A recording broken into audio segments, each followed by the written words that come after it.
generation after the end intro to the series Edward E. Stevens fulfilled. Magazine, Fall 2024. My podcast listeners have repeatedly urged me to explain the historical situation of Christianity immediately after AD 70. So this article will begin a new series focused on that first generation after the end. The most remarkable feature of this period is the silence and absence of all true Christians.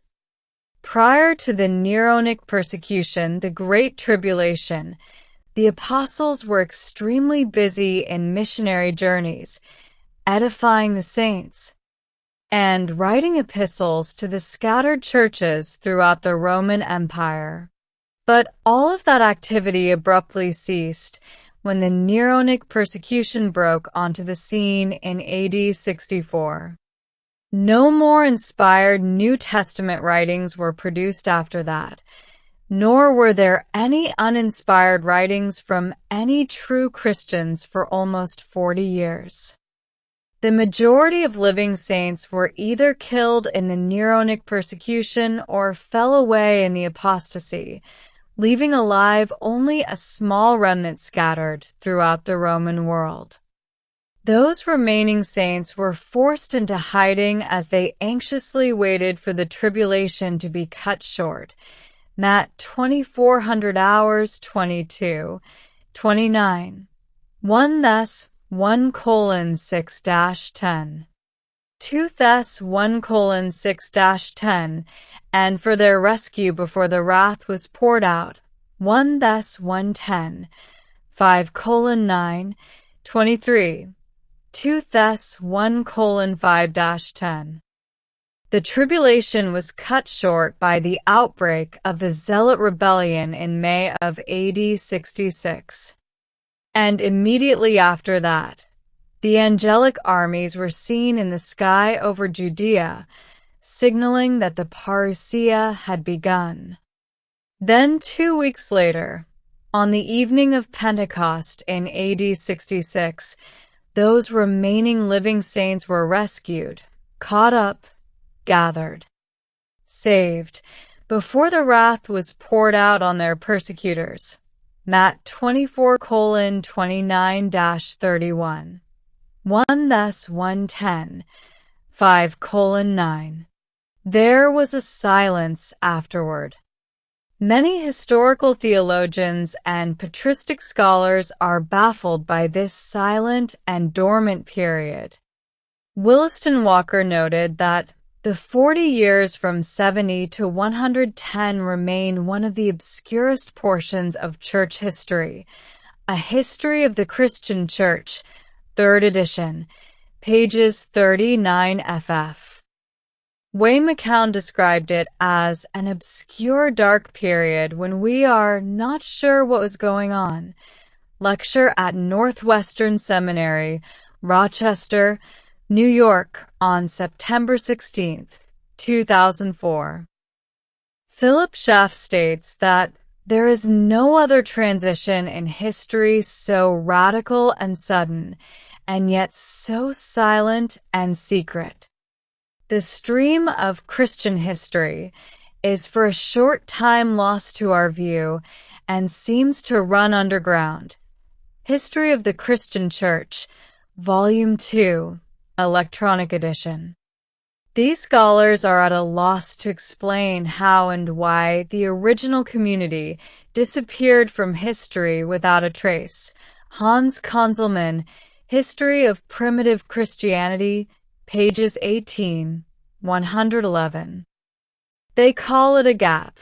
John A. T. Robinson, Redating the New Testament, page 312. 1. CFD Moll complained that it is hard to believe that a Judaistic type of Christianity would not have made capital out of this signal evidence destruction of Jerusalem, that they, and not non-Christian Judaism, were the true Israel. But in fact our traditions are silent. The Birth of the New Testament, page 123.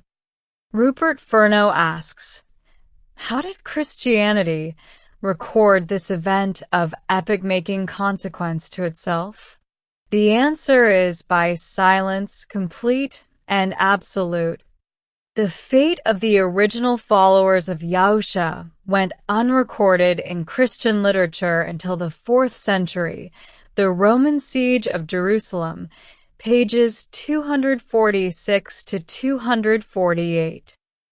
Thus, there definitely was a silence of Christians right after AD 70, and since futurists use this silence as evidence for a non-occurrence of the end-time events, it poses a huge historical dilemma for any full preterists who do not have a reasonable explanation for it.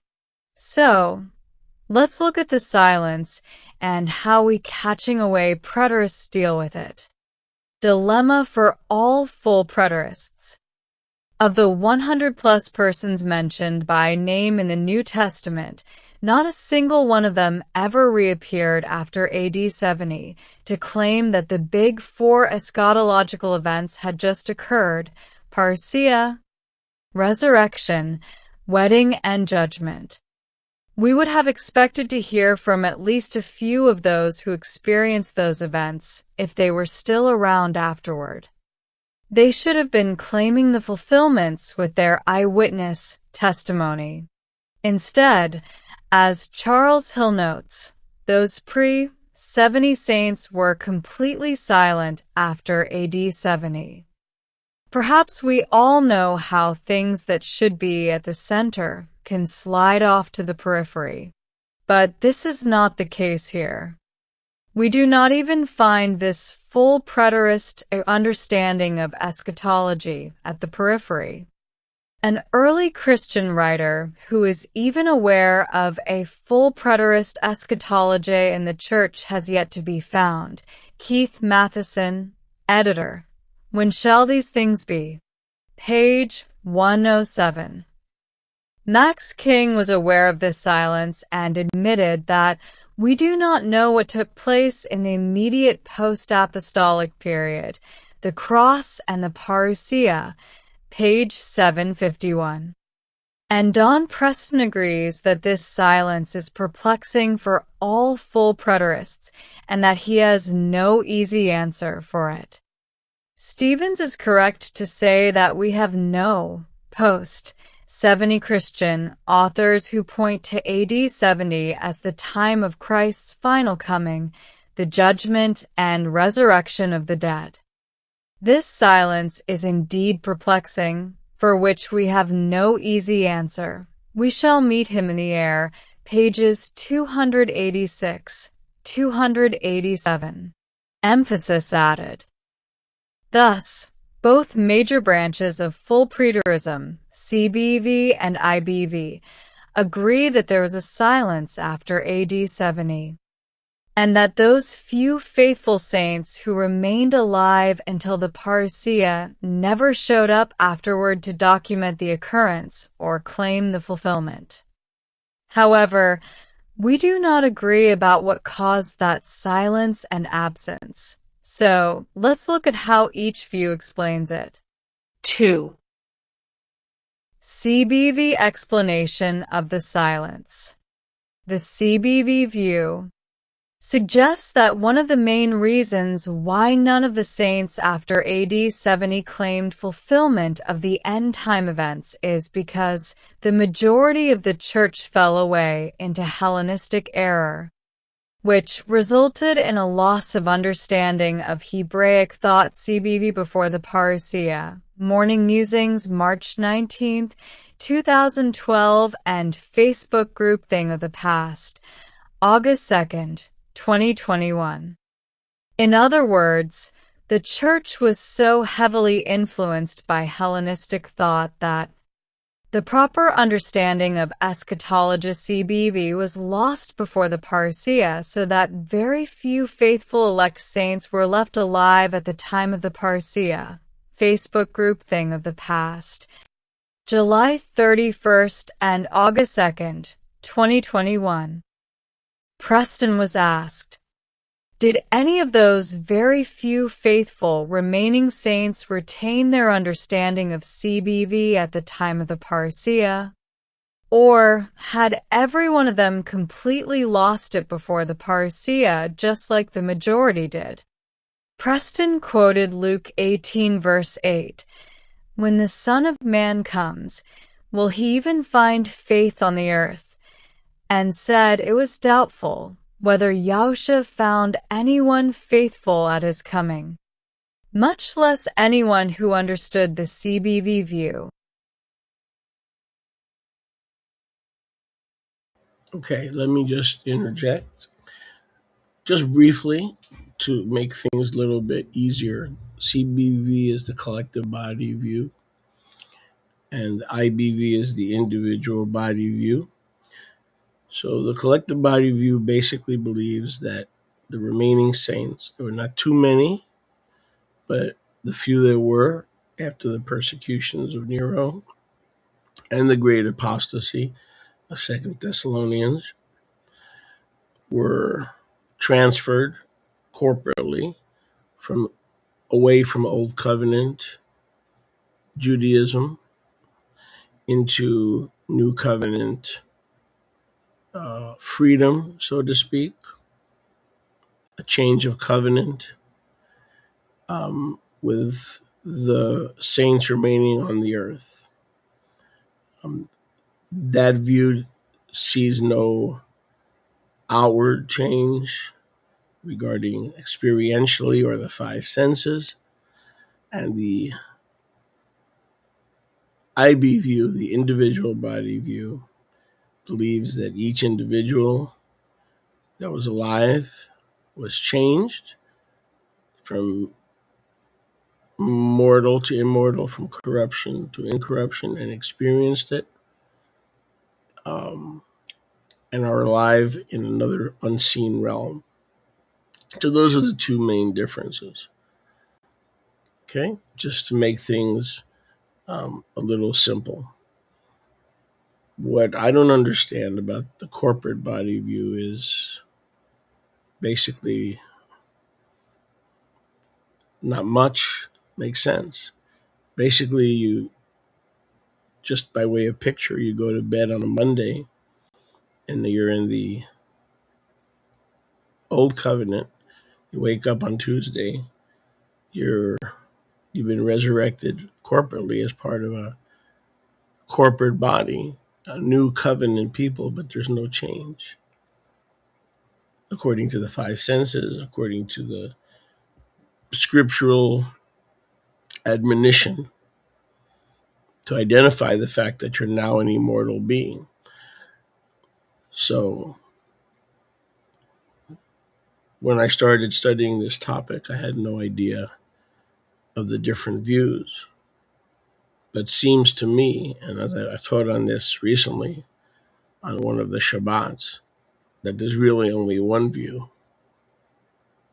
That number one is biblical, and number two, that makes any sense.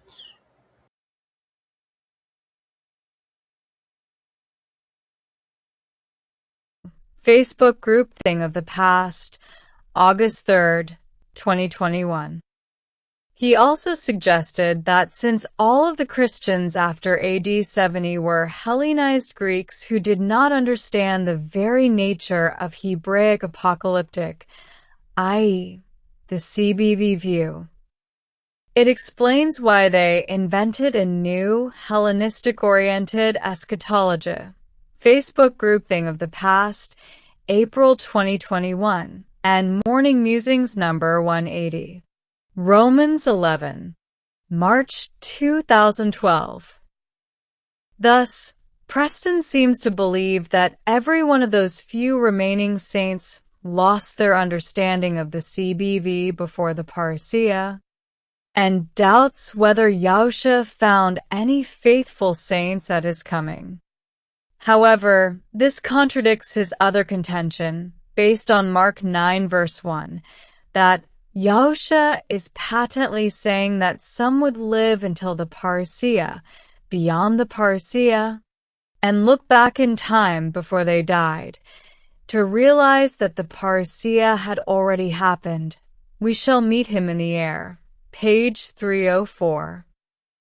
Thus, on the one hand, CBV critics of the catching away claim that some of those standing there remained alive on Earth after the parousia with the ability to look back and realize that the parousia had occurred. But on the other hand, those same critics admit that not a single post-70 saint ever claimed that it occurred. Yet, in order for Yahushua's statements in Mark 9 verse 1 to be true, at least some of them must have realized that the parousia occurred. And since there is no evidence of them realizing it on Earth, we must conclude that they realized it in heaven after they were caught up to be with Messiah. We have enough information. When I shared the above comments with Preston for his review before publication, he agreed that it is a valid and true representation of his position, but then noted that since only a small percentage of the ancient writings have been translated, we simply do not know if any ancient sources recorded the fulfillment or not. Email, July 22nd, 2024. 3. While all of us full preterists continue to cherish the hope that an early church manuscript might one day be found which claims the fulfillment of all end-time events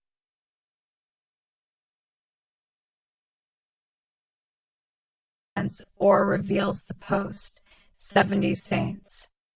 Awareness of the full preterist view, we need to face the probability that no such document ever existed in the first place.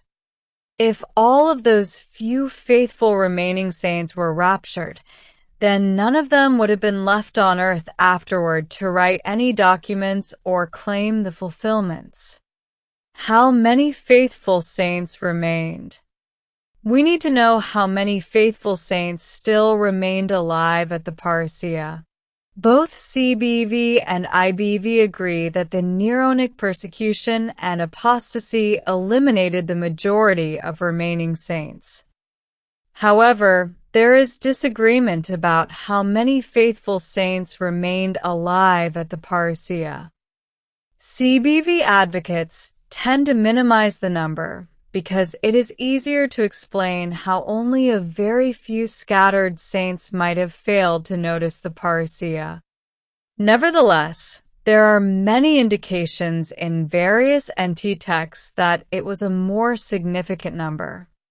For instance, dozens of expectations, see the list below, were given to a broad range of churches scattered all over the Roman Empire, including Judea, Galilee, Syria, Turkey, Macedonia, Achaia, Italy, Colossae, Ephesus, Philippi, Thessalonica, Corinth, Cyprus, Crete, Egypt, Italy, and the 7 churches of Asia. Even if there were only a handful of faithful saints left alive in each of those churches, it would amount to a very significant number, far more than CBV allows. And too many to believe that every single one of them forgot their expectations, mass amnesia, missed the end-time events, and failed to claim the fulfillments afterward. Plus, we can see from their expectations below that those saints were not expecting to live through the end-time events without knowing afterward that they had occurred, as the CBV wants us to believe. Instead, they were fully expecting to cognitively experience those events. And Yahushua explicitly promised that not all of the saints would be killed in the Great Tribulation or fall away in the apostasy, Matt 24:21-24. But rather that the persecution would be cut short, so that some would remain alive until the parousia to be gathered by the angels, Matt 24:29-31. So, how many elect saints did the angels gather? It seems to imply a significant number, not just a small handful or none. CBV advocates use Luke 18 verse 8 to question whether Messiah would find anyone faithful at his coming. But this verse cannot overturn the many other verses where Yahusha and the apostles clearly teach that there would still be some faithful saints left alive at his coming. See their expectations below. Thus, it wasn't just a handful or none, as Preston seems to think. If no faithful saints were left alive at the time of the parousia, then there would not have been any elect saints for the angels to gather. Furthermore, if there were no faithful saints remaining alive at the parousia, that would mean that the collective body which was supposedly raised or changed at the parousia included no living saints. However, those living and remaining saints were obviously not expecting to all be dead at the parousia, since Paul had told them that we are not all going to die. 1 Cor 15:51. Was Paul wrong? 4.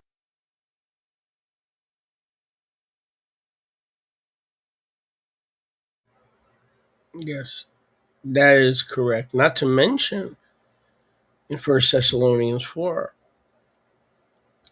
Shaliach Shaul, Paul, clearly says that after the Master descends from heaven with a shout and the voice of the archangel, the dead in Messiah will rise first, we who are alive and remain. So by definition, there have to be saints who are alive and remain at the second coming. To say that those other factors totally eliminated all the saints, then the language of the New Covenant would not read the way it does. Then we who are alive and remain. So, of course, Shaliach Shaul, Paul, expected to be one of those who did remain.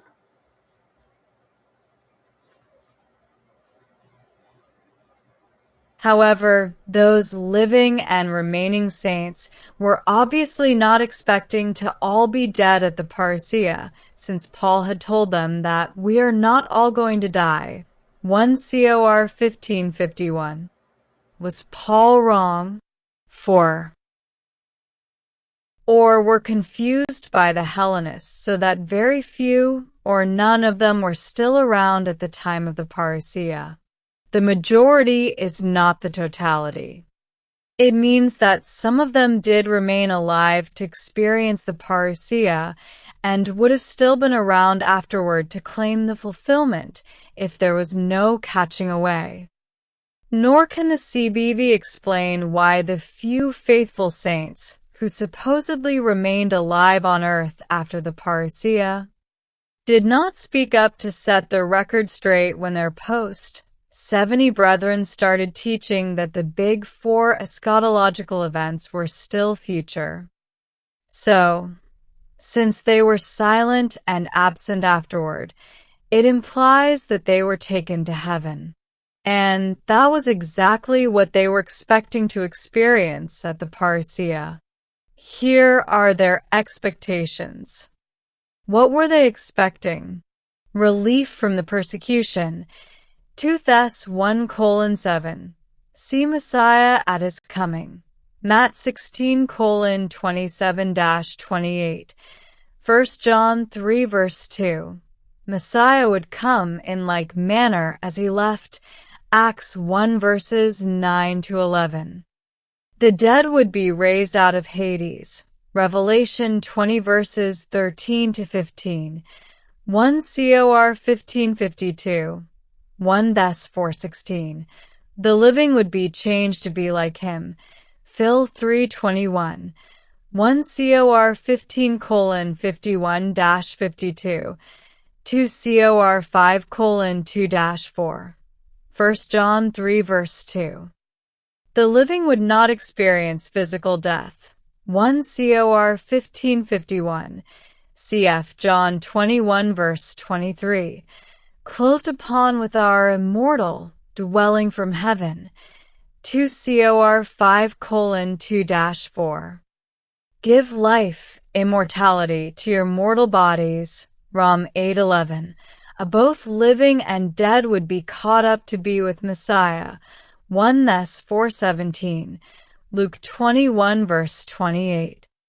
Elect saints would be gathered by real angels. Matt 2400 hours 31. 2 Thess 2:1. Yahusha would receive them to himself in heaven. John 14 verse 3. Not destined for wrath, but for obtaining salvation. 1 Thess 5:9. Are rescued before the wrath was poured out. 1 Thess 1:9-10. Luke 21 verse 36. Be like the angels who cannot die. Luke 20 verse 36. Dwell with him in prepared dwelling places. John 14 verse 3. Eat and drink with him at his table. Luke 22 verse 30. Sit on 12 thrones judging the 12 tribes. Matt 19:28. Judge the angels. 1 Cor 6:3. Stand in the presence of Messiah. Luke 21 verse 36. Jude 24. 1 Thess 2:19. Marvel at Messiah along with all believers. 2 Thess 1:10. Rewarded in the presence of Messiah. 2 John 8. Call 3:24. Revelation 11 verse 8. 22:12. Fullness of knowledge and face-to-face clarity of understanding. 1 Cor 13:12. Obtain salvation and eternal glory in heaven. 2 Tim 2:10-11. I will give you the crown of life, immortality. Revelation 2 verse 10. Crown of righteousness to all who loved his appearing. 2 Timothy 4 verse 8. Rewarded with unfading crown of glory at the parousia. 1 Pet 5:4. Revealed with him in glory. Call 3:4. Remain with him forever afterward. 1 Thess 4:17-5. Note the intensity of their expectations. Looking for and hastening the coming. 2 Pet 3:11-14. Oh, our Master come. 1 Cor 16:22. How long, O Master? Revelation 6 verse 10. Come quickly, Master Yahusha. Revelation 22 verse 20. We eagerly wait for a Savior. Phil 3:20. Rom 8:25. Jude 21. 1 Cor 1:7-8. Heb 9:28. Anxious longing, groan within, longing to be clothed upon. Rom 8:19-23. 2 Cor 5:2-4. Cry to him day and night. Luke 18 verses 7-8. Fix your hope completely on it. 1 Pet 1:13. Loved his appearing. 2 Timothy 4 verse 8. Be alert, stay awake, be ready, looking for it. Matt 24:42-44. Revelation 16 verse 15. 2 Pet 3:12-14. In view of these very explicit and intense expectations, how can anyone believe that those remaining saints, the elect, could have missed the end-time events when they occurred, or shrugged them off as unimportant, or walked away never to mention them again? This silence about the fulfillments becomes even more strange and inexplicable when we see other Christians in the late 1st and early 2nd century claiming that the parousia was still future. Why didn't those saints who experienced those events and who were supposedly still on earth speak up and set the record straight? Their silence points unmistakably to their absence. Gone. Taken to heaven. No longer on earth. From the above list of expectations, it is apparent that the saints living before the parousia were anxiously awaiting his return, groaning within themselves, and longing to be clothed with their immortal bodies. They were looking for and hastening the day, and fixed their hope completely upon it. It was not something that those saints could miss. It was like lightning flashing across the whole sky. Matt 2400 hours 27, Luke 17 verse 24. They were told that they would not only be consciously aware of Christ's return, but that they would see the Son of Man coming on the clouds of heaven and sending his angels to gather them.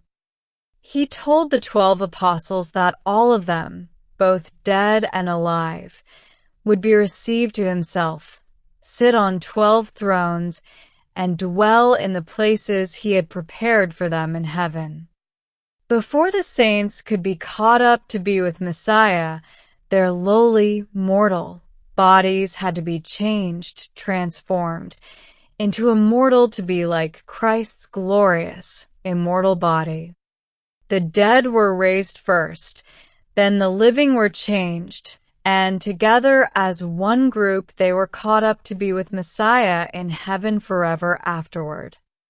They would not shrink away from him in shame at his coming, 1 John 2 verse 28, but rather draw near and glorify him on that day and marvel at him in the presence of all believers, 2 Thess 1:10. They would rejoice with exultation when they stood before the Son of Man in his glorious presence at the parousia.